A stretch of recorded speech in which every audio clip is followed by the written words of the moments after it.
Hello. কেমন আছো? আছি, ভালো আছি। গায়েটায় কি ব্যথা হয়েছে নাকি তোমার?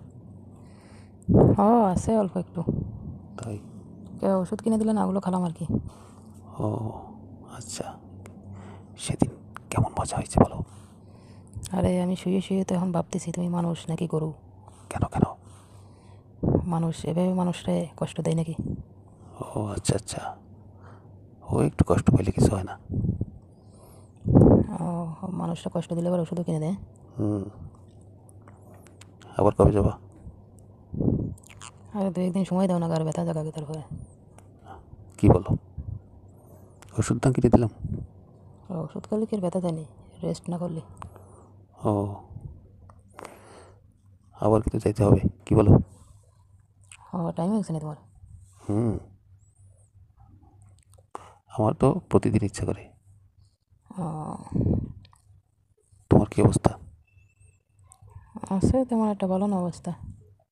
আসসালামু আলাইকুম রহমতুল্লাহি বরকত। প্রিয় দর্শক, নিশ্চয় থাম্বনেলটা দেখে বুঝতে পারছেন আজকের ভিডিওটা কি বিষয়ে। চলুন প্রিয় দর্শক, কথা না বাড়িয়ে তাদের এই ফোন আলাপটা আগে আমরা শুনে আসি, তারপর বিস্তারিত আলোচনা করব। কি গায়ে ব্যথা? যা লোবাত্তার মতো করে রাখিস আমারে, তাই? তাই ছাড়া আর কি। ও, তা কেমন মজা লাগলো তোমার, তাই বলো? আমার কথা বাদ দাও, তোমার কিরম লাগলো তাই খাও। আমার তো সেরকম। তোমার ভালো না লাগলে তো আর আমার নিবা না। ভালো লাগছে তো, ওই জন্য তো আবার যাইতে বলতেছি। কবে যাবা?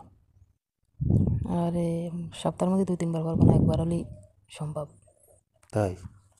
একবার হলে হয় নাকি, পাগল? তুমি যে টাইগারের মতন ব্যবহার করো। তাই? তাহলে চলো, কাল না পরশু? না না, এই সপ্তাহে না, কি বলো? আগামী সপ্তাহে। আগামী সপ্তাহে? হ্যাঁ। আরে ওষুধ খেলে তো ব্যথাটা যাবে গা, কি বলো? তারপরে শরীরে একটা ভালো মন্দ আছে না। তাই? তো কি করো এখন? আমি তো ঘুমে জানি চোখই খুলতে পারি না সারাদিন। তাই? সারাদিন সারা রাত। ও, তো কি করো? এই শুয়া ছাড়া আর কাজ আছে কি, শুয়ে আছি। ও, ভাত খাইছো? খাইছি। ও, তাহলে ওই তুমি যে সকালে ফোন দিতে চাইলে, দিলে না? দিলাম না, আমি তো ঘুমিয়ে ঘুমিয়ে আমার দিন যাচ্ছে। কি বলে, এত ঘুম? সকালে ঘুমাইলে বিকেলে উঠি, বিকেলে ঘুমাইলে রাইতে উঠি। তাই? হ্যাঁ। এত ঘুম? তোমার কি অবস্থা? আছে মোটামুটি। আমার আমার গায়ে ব্যথা নেই, তো একটু দুর্বল দুর্বল লাগছে আর কি। আহ, তুমি যে হ্যান্ডসাম মানুষ, তোমার আবার দুর্বল লাগেনি? তাই? ও, তাহলে খাবার টাবার খাইছো? খাইনি এখনো। তো কখন খাবা? খাবো আর কি, এখন রাতের 11:30টার মতো বাজেছে তো। ও, আরও পরে? হ্যাঁ। ও, এত দেরি করে খাবে? সমস্যা নেই, আগামী মাসের থেকে হোস্টেলে চলে যাবো তো। হুম। বাড়িতে আর রাখবে না আমারে। তাই? হ্যাঁ। ও, হোস্টেলে চলে যাবে? তোমার জন্য একটু সুবিধা হবে না বলো? হুম, তখন তো তাহলে আমি প্রতিদিন যাইতে পারবো, কি বলো? হ্যাঁ। ঠিক আছে। কেন, বাড়ি থেকে হোস্টেলে হোস্টেলে থাকতে বলছে? হ্যাঁ। ও, ঠিক আছে। বাড়ি থেকে নাকি লেখাপড়া হচ্ছে না, ও, হোস্টেলে গেলে নাকি বেশি হবে। তা ভালো হবে। হোস্টেলে গেলে পেটে বেবি হবে।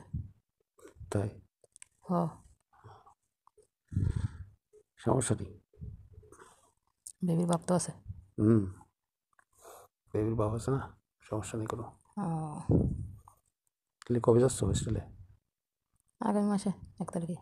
ও আচ্ছা, ঠিক আছে, তাহলে রেখে দিলাম। আচ্ছা ঠিক আছে, রাখো। প্রিয় দর্শক, আমাদের এই বাংলাদেশের পরিস্থিতিটা খুবই ভয়ঙ্কর। এত ভয়ঙ্কর পরিস্থিতির ভিতরেও এই শিক্ষার্থীরা এমন অসামাজিক কার্যকলাপ করে, অসামাজিক কার্যকলাপ করার পরেও সোশ্যাল মিডিয়ায় ভাইরাল করে দেয় এমন গোপনীয় ফোন আলাপ। যে ফোন আলাপটা আজকের ভিডিওতে আপনারা শুনতে পেলেন, এই ফোন আলাপটা নিয়ে আপনাদের কি মতামত অবশ্যই কমেন্টে বলবেন। নতুন নতুন এমন নিউজগুলো পেতে সাবস্ক্রাইব করেন, ভিডিওটি ভালো লাইক দিবেন। আজকে এই পর্যন্তই, পরবর্তী ভিডিও আমন্ত্রণ। আসসালামু আলাইকুম।